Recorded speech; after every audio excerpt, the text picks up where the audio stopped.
Ham World YouTube channel. I hope you're well. Just ignore my little cat there. He's just chilling out there. What a day yesterday was. Listen, it was a good result. Was it a great game? Not particularly. And considering it was a 3-2, you'd think it would be an amazing game. It wasn't. At times, it was very frustrating yesterday. But let's talk about my general day. So I got down into Plaistow about 11 o'clock. Went to the cafe, had something to eat. Got myself down to Stratford, and it was just wow. Honestly, straight away, as soon as you come through Old Stratford, Broadway, see Stratford Station, there was thousands of West Ham fans. It was honestly, it was amazing. But it was quite overwhelming how many people were there. Obviously, I was trying to film the best I could for you guys, but obviously, purely because of so many people, the signal kept going down. Which is a shame. I was trying to run up a little bit to try and really see the sea of people, because honestly, you couldn't. I started off sort of near the middle, then I dropped back a bit just to see how many people were there. Then I sort of ran towards the front to see the hearse, and then at points like I'm putting the camera up like this, and you can't see the front of the line, and at the back you couldn't see the back. There was that many people. It was all well behaved. It was well organised. It was a great sing song. And I think we got our point across. I do. I think the West Ham fans really got their point across. When it pulled into Carpenter's Arms, I was literally right next to the wall where the hearse was. Paul started talking, and then the coffin come off, and then they obviously lifted the coffin up all the way down to where the director's entrance is. It was a great day. It really was a great day.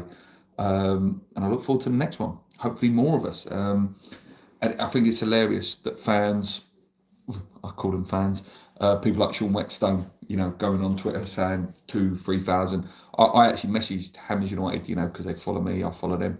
Messaged them last night, or it was either last night or this morning.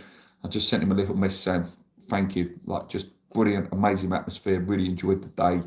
And he said the police told him that they estimate between 8,000 and 10,000.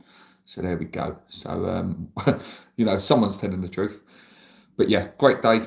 Let's look forward to see what the next protest will be. I believe Liverpool is the next home game, so it'd be very interesting to see what they come up with. But yeah, looking forward to it. Anyway, in terms of the West Ham game, lineup unchanged. Exactly what we wanted. We started slow. They was controlling the ball in our half quite a lot. They was pinning us in, and we couldn't really get out. It was very sloppy in possession. They had the first chance.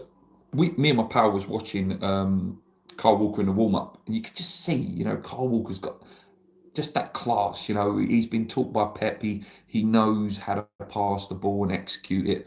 And he pinged a lovely ball out to the wing.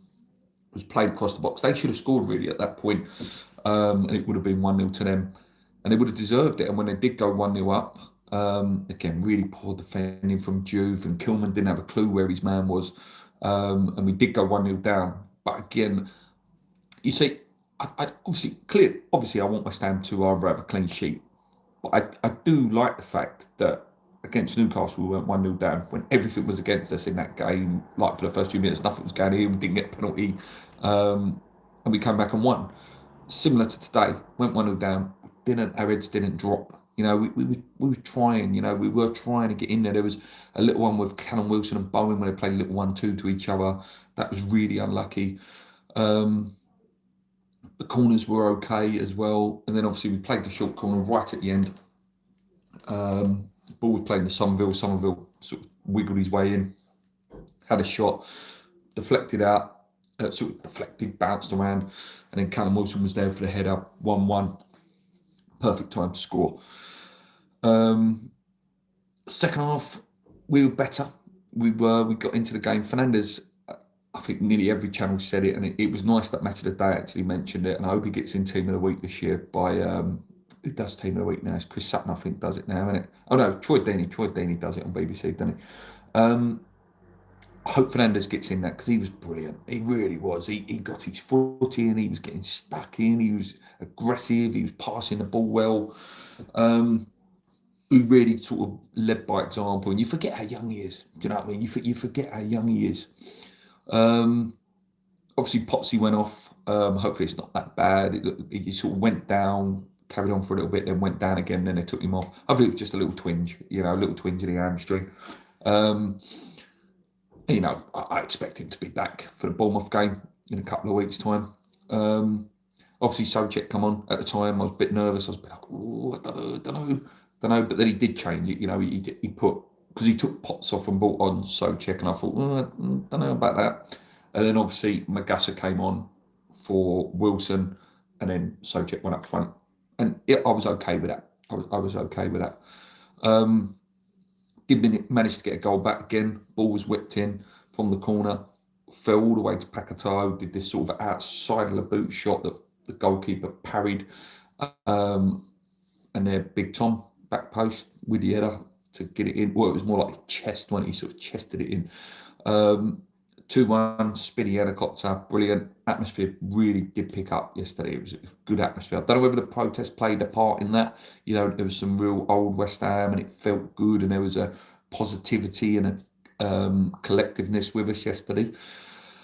And then we did go 3-1 up as well. Again, so Igor, it wasn't Igor. I just see Gio's video, actually made me laugh.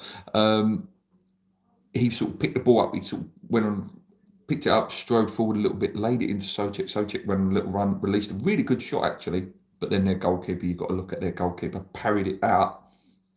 And then you had Bowen and Walker-Peters sort of chasing it in together. And Walker-Peters was the one who got on it. I'm glad Walker-Peters scored. Listen, I love when Jared scores, but it's nice to get goals all over the pitch, and nice for new players to score as well. And at 3-1, I thought, yeah, that's it. That's it. That's done. I'm glad their goal come as late as it did. I think if it would have come, let's say 5-6 minutes earlier, could have been a really, really nervy end to that game. Obviously, I can't remember who their player was, had the shot. Ariara sort of had 2 hands on it, and he sort of fell, and then maybe had 2 hands again. But then Josh Cullen, ex-West Ham, put it in for 3-2. But we held on. That's the most important thing. 2 wins on the bounce for a team, that hasn't won 2 in a row since February. Hadn't even won a game at home since February. So to win 2 at home in a row against teams we needed to beat, shows we've got a little bit about us again. Is it perfect? No, it's not quite perfect yet. We still overplay a little bit. We still, I think we need to be a bit more direct. A little bit quicker, a little bit snappier. There was one time where I can't remember who it was. I think it was Paquetá or something like that. And Somerville was sort of done a run, and then he sort of went the other way. If he would have been given the ball as he was coming this way, he would have been centre on goal. But because he was given the ball that way, obviously it took him away from goal. And again, it's little things like that. I like Youth, again, not fully convinced of him defensively, but Tobido I thought was very good. I thought he, again, two good performances from Tobido, which is positive, And there are rumours that Mav will be back after the international break. Now, as Nuno got the kahunas to drop Kilman and play Tobido and Mav, remains to be seen. But yeah, like I say, it's okay. We forget how young these players are as well. Like I say, Fernandez is young, Magas is young. They're gelling. We're still working each other out. They're still building that chemistry. It looks like Potts and Fernandez have got good chemistry. Bowen wasn't his best yesterday, but he still worked hard and tried hard. Paquetá, again, wasn't his best yesterday. But again, as Gio said on his video this morning, it's good that we're winning when they're not playing well. They did play well against Newcastle, and we won. They didn't play well, and we won. We didn't need them to score to win, which again is good. It's a good thing.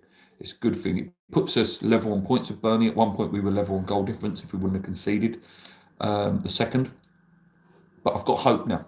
I'd lost all hope. I thought there's no chance we're going down, especially after the Brentford game and the Leeds game.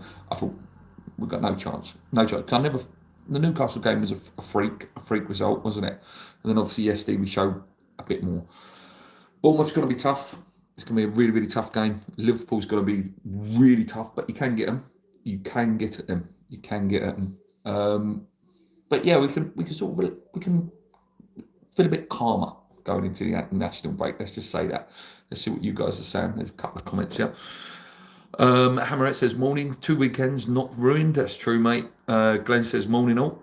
McAllister says, morning, Luke. Hey, HA turned out nicely. I'm enjoying Nuno as well. Hi, Glenn, by the way.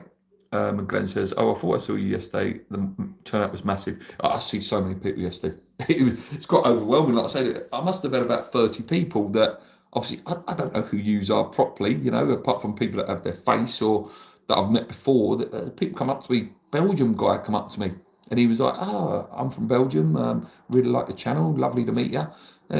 This one meet you, this one meet you. And it was like, it was nice. It was nice. Got to shook hands with Gonzo, see him. Nice to see him well and looking good.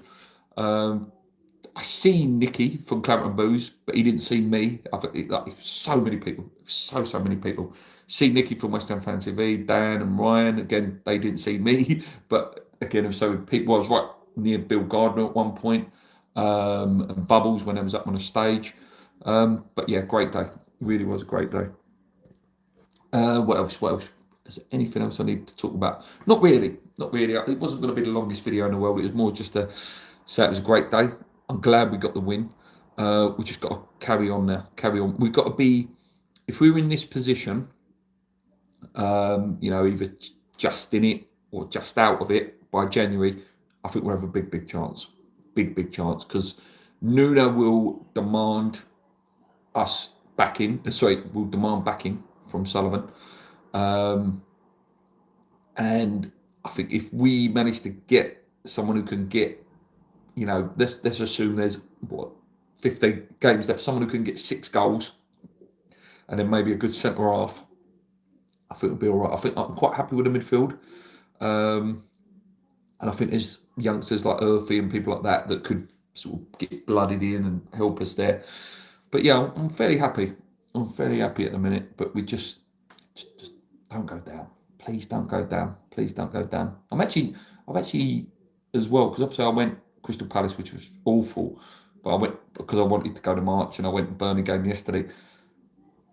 I enjoyed the thing of West Ham going again. I don't enjoy the stadium, but I enjoyed just the day of being around West Ham fans again. So that's nice to just even get that back a little bit. But again, we've got to start first. Anyway, I'm going to leave it there, guys. Nice, short and sharp. Over the international break, me and Paul probably get together and do a podcast. It's been a long time. It's just he's always busy. I'm always busy. We never get time to actually meet together. He's coming over in a few weeks anyway, because me and him are going to Jamiroquai. So that'll be a good one. Anyway, come on, you irons. Keep believing. Keep your eyes out for Hammers United's next big thing, because it's getting bigger. We're not going away, David. Sign that bloody petition as well. Come on, you irons.